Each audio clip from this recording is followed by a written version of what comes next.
BNP ভারপ্রাপ্ত chairman Tarique Rahman ঘোষিত রাষ্ট্র কাঠামো মেরামতের রূপরেখার ৩১ দফা বাস্তবায়নে সিরাজগঞ্জের রায়জাগঞ্জে জনসাধারণের মাঝে লিফলেট বিতরণ ও গণসংযোগ করেন জেলা বিএনপির তথ্য ও গবেষণা বিষয়ক সম্পাদক এবং আগামী ত্রয়োদশ জাতীয় সংসদ নির্বাচনে সিরাজগঞ্জ ৩ আসনের বিএনপির দলীয় মনোনয়ন প্রত্যাশী ভিপি আইনুল হক।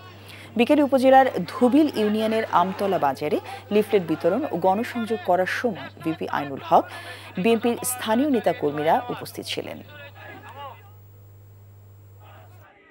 বান্ডেল থাকলে প্রতি সেনমানিতে টাকা বাঁচবে। বিকাশ সেনমানি বান্ডেল কিনে জিতুন প্রতি লেনদেনে। এতদিন শুনছি চাঁদে অমাবস্যা লাগে, আজকে দেখলাম সূর্যে অমাবস্যা লাগে।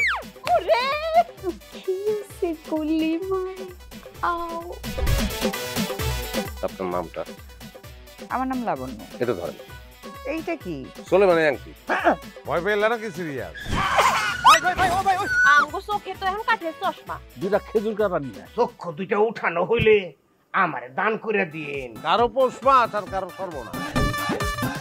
নাই রে নাই, আমার বাপে নাই। এই হারামজাদা, হাতে কি গ্রামের মাসে তোর আটকা জলিল কর।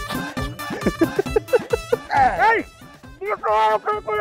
আমার ঘরে তিনটা বউ এতিম হয়ে যেতাম। বস্তালো আবার ঢুকা। এই এই